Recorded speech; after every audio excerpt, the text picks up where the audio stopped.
नमस्कार, डी 24 तास plate channel तुम्ही पाहू शकता. संपूर्ण भारतामध्ये जंतर मंतरवर जे आंदोलन विद्यार्थ्यांचं चालू आहे तेच आंदोलन आज धुळे जिल्ह्यामध्ये महाराष्ट्रामध्ये देखील तीव्र स्वरूपाचे आंदोलन सुरू आहे. आपल्या सोबत काही युवक आहे. तर काय सांगणार, आज तुम्ही या ठिकाणी आंदोलन करताय, काय प्रतिक्रिया असेल? आज भारतामध्ये जे विद्यार्थी 5-5 वर्ष कठोर अभ्यास करतात त्या विद्यार्थ्यांचा पेपर फुटतो आणि विद्यार्थी त्या नैराश्यातून आत्महत्या करतात. हे भारतात सर्वात मोठं दुर्दैव आहे. आणि विद्यार्थी आत्महत्या करतात. विद्यार्थ्यांच्या सपोर्ट मध्ये एक शास्त्रज्ञ, काही कार्यकर्ते, काही विद्यार्थी आंदोलन करतात आणि त्या विद्यार्थ्यांचं त्या शास्त्रज्ञांचं आंदोलन विद्यार्थी आणि शास्त्रज्ञांचं आंदोलन चिघळण्याचा प्रयत्न. सर काय सांगणार, अनेक वेळा जे गोदी मीडिया आहे हा त्या जे जंतर मंतर हे चालू आहे ते दाखवत नाही, काय सांगणार? मीडियाच्या बाबतीत काय बोलायचं? आज मोदी मीडियाचे काही संपादक असतील, काही पत्रकार असतील, ते ट्विट करून फिफा वर्ल्ड कपची फायनल कधी आहे अशी चर्चा घडवतात. परंतु दिल्लीमध्ये जंतर मंतरवर इतकं मोठं प्रोटेक्शन चालू आहे, त्याकडे त्यांचं लक्ष नाही. ऑस्ट्रेलियाचे एक पत्रकार भगिनी आहे, तिने त्या ट्विटला फाउट करून सांगितलं की फिफा वर्ल्ड कप पेक्षा तुमच्या देशात एक मोठं प्रोटेक्ट चालू आहे, त्याकडे लक्ष द्या.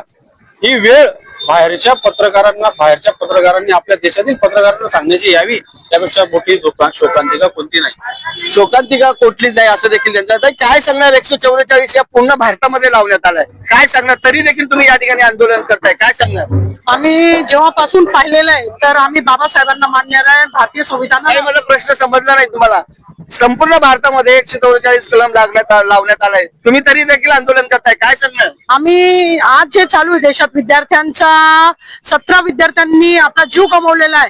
एवढी गंभीर घटना होत असेल आणि तरी शंड लोक येत असतील तर अशा जे 144चा विषय आपण काढलेला, अशा 144 हजारोही लावल्या तरी पण आम्ही त्याला ग्राह्य धरणार नाही, मानणार नाही.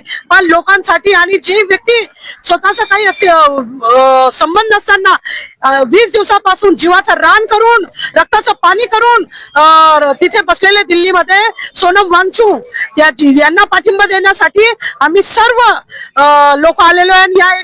पूर्ण महिला देखील या ठिकाणी आल्या, विद्यार्थी देखील. मॅडम काय सांगणार, आपण या ठिकाणी आलात, काय नेमकी भूमिका असणार आहे आपली आज? सर्वप्रथम हे जे काही कृत्य झालेलं आहे भारताच्या संविधानाच्या विरोधात आहे, हे राज्य लोकशाहीचं आहे. प्रत्येकाला आपलं मत व्यक्त करण्याचा अधिकार आहे. आणि जे शांततापूर्वक आंदोलन तिथे झालेलं आहे सोनम वांगचुक यांचं, त्यांनी जे तानाशाही पद्धतीने, दडपशाही पद्धतीने दडपण्याचा प्रयत्न केलाय, याचा आम्ही धिक्कार आणि निषेध करतोय.